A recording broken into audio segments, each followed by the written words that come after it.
अम्बाला शहर में 200 litre capacity का ऑक्सीजन प्लांट शुरू हो गया है, जिससे स्वास्थ्य विभाग की काफी जरूरत पूरी होगी।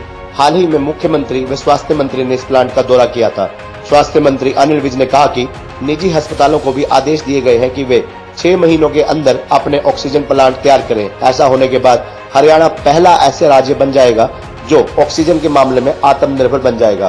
बता दें, हरियाणा समेत भारत की कई राज्यों को कोरोना लहर के बीच ऑक्सीजन की किल्लत से जूझना पड़ रहा है। इसी अम्बाला शहर से राहत भरी खबर आई है कि जहां सिविल अस्पताल स्थित नया ऑक्सीजन प्लांट चालू कर दिया गया है, जिसकी ऑक्सीजन कैपेसिटी 200 लीटर प्रति मिनट होगी। अभी हाल ही में हरियाणा के मुख्यमंत्री मनोहर लाल खट्टर व गृह एवं स्वास्थ्य मंत्री अनिल विज इस ऑक्सीजन प्लांट का दौरा कर तैयारियों का जायजा लेने पहुंचे थे।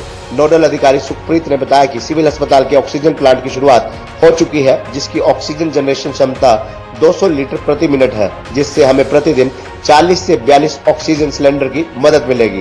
गौरतलब है कि अम्बाला शहर सिविल अस्पताल में लगे ऑक्सीजन जनरेशन प्लांट का असर अभी से दिखने लगा है। डॉक्टर सुखप्रीत के अनुसार प्लांट से प्रति मिनट 200 लीटर ऑक्सीजन आपूर्ति होने के बाद अस्पताल में 50 कोविड-19 बेड बढ़ा दिए गए हैं। अब ट्रामा सेंटर की ऊपरी बिल्डिंग में 50 बेड की ऑक्सीजन यूनिट तैयार की जाएगी। इसके अलावा भारत सरकार की पहल से अम्बाला में एक और ऑक्सीजन जनरेटर प्लांट लगने जा रहा है। ये देखिए, हमें 6 प्लांट सैंक्शन हुए थे पहले, उनमें से अधिकतर फंक्शनल हो चुके हैं और अम्बाला का भी फंक्शनल हो गया। अब केंद्र सरकार ने हमें 60 और पीएसए प्लांट सैंक्शन करे हैं, जो 30 बेड के अस्पतालों के लिए भी किए हैं, 100 लीटर पर मिनट के, 50 बेड के लिए भी किए हैं, 200 लीटर पर मिनट के, 100 बेड के लिए भी किए हैं और 200 बेड के लिए भी 1000 लीटर पर मिनट के सैंक्शन किए हैं, जो हमने सारे सरकारी अस्पतालों को अलॉट कर दिए।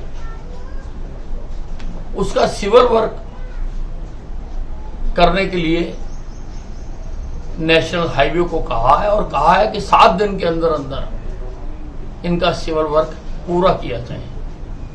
और अम्बाला छावनी में तो कल से उसका सिविल वर्क आरंभ भी हो गया और मुझे उम्मीद है कि सभी स्थानों पर उसका सिविल वर्क आरंभ हो गया होगा।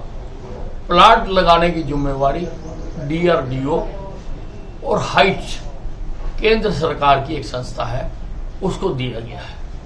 इससे हमारे सारे जो अस्पताल हैं ऑक्सीजन के मामले में आत्मनिर्भर हो जाएंगे। मैंने सारे जो हमारे मेडिकल कॉलेजेस हैं उनमें भी आवश्यकता अनुसार ये प्लांट्स लगाने के आदेश जारी कर दिए हैं। मैंने प्राइवेट अस्पतालों के लिए भी आदेश जारी कर दिए कि अपनी अपनी आवश्यकता के अनुसार 6 महीने के अंदर अंदर वो ऑक्सीजन प्लांट लगाएं, ताकि सारा हरियाणा के अस्पताल ऑक्सीजन के मामले में आत्मनिर्भर हो सके। और मैं समझता हूं कि हरियाणा देश का ऐसा पहला प्रांत होगा।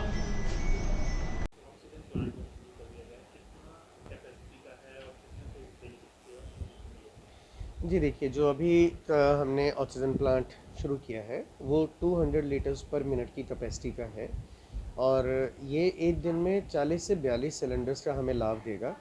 इस ऑक्सीजन प्लांट के चलते हमने ट्रॉमा सेंटर के ऊपर लगभग 50 पॉइंट वाला ऑक्सीजन सपोर्ट वाला एक वार्ड भी तैयार कर लिया गया है, जिसमें हम उन मरीजों को रखेंगे जिनकी ऑक्सीजन रिक्वायरमेंट 4 से 6 लीटर वाली होगी, 4 से 6 या 10 लीटर तक की जिनकी रिक्वायरमेंट होगी। जी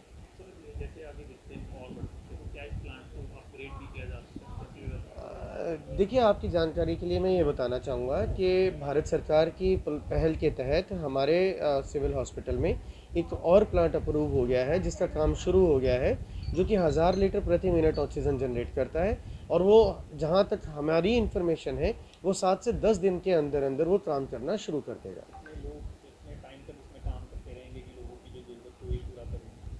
देखिए, हमारा पूरा स्टाफ, हेल्थ डिपार्टमेंट और दूसरे विभागों के स्टाफ जो हैं वो हमारे साथ कंधा से कंधा मिलाकर काम कर रहे हैं। हमारे तो हेल्थ डिपार्टमेंट के लोगों को तो अब ना सैटरडे पता है ना संडे पता है, तो हम पूरा विश्वास रखते हैं कि हम अपनी जज्बे से हम इस दूसरी लहर को, जो बहुत ही ज़्यादा प्रचंड लहर है, इसको जो है हम डाउनग्रेड जीत ही जाएंगे।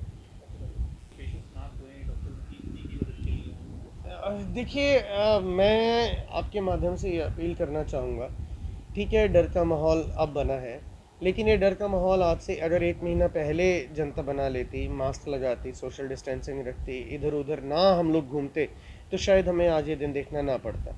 लेकिन जब आज ये दिन देखना ही पड़ रहा है, हम पास्ट को जाकर चेंज नहीं कर सकते। हमारा सिर्फ आपके माध्यम से यही संदेश रहेगा कि ये, जी हाँ, ये खतरनाक है, लेकिन ये उतना भी खतरनाक नहीं है जितना कि पब्लिक ने इस टाइम पे बना दिया है। हमारे पास जवान लोग इस तरह से आ रहे हैं कि जैसे उनको लगा कि वो अभी मर जाएंगे, जस्ट वो डर के मारे उनका जो ऑक्सीजन सेचुरेशन है और उनका जो और अपना सारा सिस्टेमिक डिस्टर्बेंस करके वो हमारे पास पहुंच रहे हैं, जो कि बहुत एक खतरनाक स्थिति है। आप ये देखिए कि जो पीछे डेथ्स हो रही हैं वो ज़्यादातर यंग लोगों में हो रही हैं, जो बहुत ज़्यादा पैनिक क्रिएट करते हैं। इसी पैनिक के चलते वो हमारे डॉक्टर्स के ऊपर भी हावी हो रहे हैं। हम आपको ये बताना चाहेंगे कि हमने सिर्फ 100 बेड जो हैं वो कोविड के में दिए थे अम्बाला सिटी हॉस्पिटल के, लेकिन 100 बेडों के अलावा हमारे पास 120 से 22 मरीज लगातार वहाँ पर मौजूद थे, किसी को मना नहीं किया गया सरकारी अस्पताल से। इसी तरह से कैंट में 60 बेड्स के अगेंस्ट हमारे पास हमेशा 70 से 75 मरीज़ रहते हैं। तो लोगों को समझना चाहिए कि डॉक्टर तो उतने ही हैं हमारे पास, संसाधन उतने ही हैं, संसाधन नहीं बढ़े, लेकिन हमने मरीज़ों को मना नहीं किया। जिसको ज़रूरत है हम उसको दे रहे हैं। हमारे साथ प्लीज़ कोऑपरेट कीजिए। मेरे डॉक्टर्स के खिलाफ कोई अगर गुस्सा है, कोई कुछ भी है, वो एक बार को आप भी सोचिए कि वो आपके लिए एक मरीज़ को देख रहे हो आप, और वो एक टाइम पे 100 मरीज़ों को देख रहा है। तो हाथ जोड़कर जनता से एक सिर्फ यही रिक्वेस्ट है कि अपना आपा ना खोएं, इलाज में हमारी मदद करें, ना कि हमें दूसरी लड़ाइयों में डलवाकर हमारा कीमती समय बर्बाद करें। आप लोग भी इन्हीं की मदद के लिए हैं। जी, खबर हरियाणा के लिए अम्बाला से पारुलगर की रिपोर्ट।